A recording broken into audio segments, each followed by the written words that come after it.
और नागरिकता कानून और एनआरसी के विरोध में किस तरह से जाम मस्जिद के बाहर जो है लामबंद होना शुरू हो गए हैं लोग। आपको बता दें कि जुमे की नमाज अदा करने के बाद बड़ी तादाद में लोग जो हैं इकट्ठा होने शुरू हो गए हैं। रविकांत हमारे साथ इस वक्त जुड़ चुके हैं। रविकांत, हम तस्वीरों में देख पा रहे हैं बड़ी तादाद में लोग हैं, कोई उन्हें संबोधित कर रहा है, क्या कुछ कहा जा रहा है संबोधन में, किस तरह के पुलिस के इंतजाम हैं? धारा 144 लागू है, फिर भी वहां पर इतनी तादाद में लोग इकट्ठा हो गए हैं, क्या अपडेट आपके पास?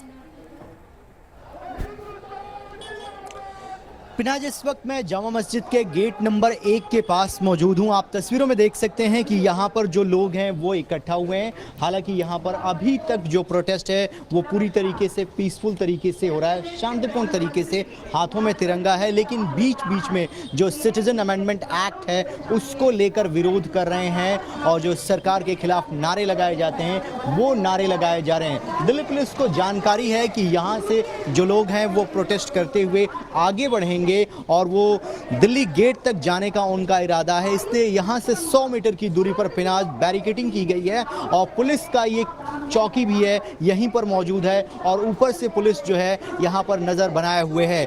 पुलिस को ये मालूम है कि ये जो प्रोटेस्ट होता है इसी के बीच में बाहर से कुछ लोग आते हैं और वो इकट्ठा होकर माहौल को ख़राब करने का प्रयास करते हैं। इस तरीके से माहौल ख़राब ना हो इसका पूरा ध्यान रखा जा रहा है। और यहाँ पर अलका लांबा को आप तस्वीरों में देख सकते हैं कि अलका लांबा जो है इस वक्त जो है भीड़ को संबोधित कर रही हैं। लेकिन अभी तक यहाँ पर स्ट्रेंथ की बात करें तो 400 से ज़्यादा लोग नहीं हो सकते। पिछली बार जब 19 और 20 दिसंबर की जो घटना हुई थी उस दौरान जो है भीड़ की संख्या बहुत ज़्यादा थी पिनाज, लेकिन आज लोग कम हैं और यहाँ पर अभी तक अपनी बात को शांतिपूर्ण तरीके से रख रहे हैं। दिल्ली पुलिस ने कहा है कि इस पूरे एरिया में धारा 144 लागू है। हालांकि नमाज अदा करने के लिए लोग यहां पर इकट्ठा हो गए थे, इसलिए यहां पर लोगों को रोका गया। यहां से आगे जाने की अनुमति किसी भी प्रदर्शनकारी को नहीं दी जाएगी। अब देखना यह है कि जैसे जैसे समय बीतता है आधे 1 घंटे के बाद अब ये क्या रुख अपनाते हैं, क्या यहाँ से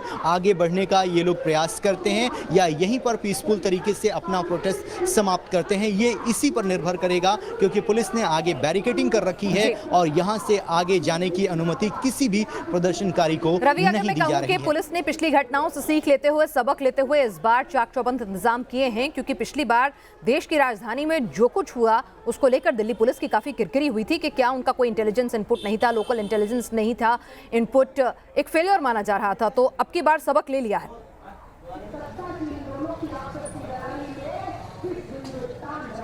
बिल्कुल पिनाज, यहाँ पर आरएएफ की टुकड़ियाँ लगाई गई हैं, पैरामिलिट्री फोर्स के जो जवान हैं वो हैं और जो मेन पॉइंट है वहाँ पर दिल्ली पुलिस के जवान हैं वो मौजूद हैं, लोकल इंटेलिजेंस के लोग मौजूद हैं। और देखिए जुम्मे की नमाज के बाद जो लोग यहाँ पर बाहर इकट्ठा हुए हैं, हालांकि कुछ राजनीतिक दल भी इसमें आ जाते हैं और आपको पता है कि दिल्ली में विधानसभा चुनाव नज़दीक हैं, इसलिए कभी कभी वो ऐसी बात बोल जाते हैं जिससे माहौल ख़राब हो जाता है। लेकिन अभी तक की स्थिति मैं आपको बता रहा हूँ, मैं पिछले 1.5 घंटे से यहीं पे मौजूद हूं और अभी तक पूरा जो माहौल है वो पीसफुल तरीके से। कुछ लोगों से बातचीत करने का प्रयास करते हैं। सर, आप लोग यहां पर प्रोटेस्ट कर रहे हैं, आज क्या प्लान है? आप लोग यहां से आगे भी जाएंगे? आप लोग? नहीं, आगे नहीं जाएंगे।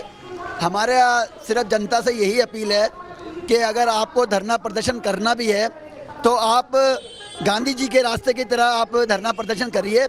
ये तो बीजेपी और आरएसएस के लोग हैं जो गोडसे की पूजा करने वाले हैं। ये गोडसे की पूजा मानते हैं, गोडसे को मानते हैं। ये गांधी जी के रास्ते पे नहीं चलने वाले। तमाम लोगों से, हिंदू, मुस्लिम, सिख, ईसाई, एकता को बना के रखें, आपस में भाईचारा बना के रखें, क्योंकि इस बिल से जो है तमाम लोगों को नुकसान है। इस बिल से खाली मुसलमान परेशान नहीं होगा, इस बिल से तमाम हिंदुस्तानी परेशान है। एक सवाल बताइए कि सरकार ये कह रही है कि ये जो बिल आया है सिटीजन अमेंडमेंट एक्ट का, वो तो किसी की नागरिकता लेता नहीं, भारत के नागरिकों को कोई प्रभाव नहीं पड़ेगा। फिर ये जो विरोध हो रहा है वो किस बात का? और क्योंकि विरोध में कई पॉलिटिकल पार्टी के नेता भी आपको दिखाई दे रहे होंगे। ये असल में झूठों की सरकार है। इन्होंने कहा था कि 15-15 लाख रुपए हर हिंदुस्तानी के अकाउंट में आएंगे। वो 15 इस एक्ट को लेके बताइए। उसी की बात बता रहा हूँ, मैं उसी की बात बता रहा हूँ। मैं उसको बारे में शायद कुछ पता नहीं होगा रविकांत, क्योंकि राजनीतिकरण इस मुद्दे का जिस तरह से हो रहा है, अलका लांबा की मौजूदगी, शोएब मलिक की मौजूदगी, शोएब इकबाल की, ये काफी कुछ बता रही है कि दिल्ली में चुनाव की तारीखों का ऐलान होने वाला है और उससे पहले इस मुद्दे का राजनीतिकरण ना हो, ऐसा हो ही नहीं सकता।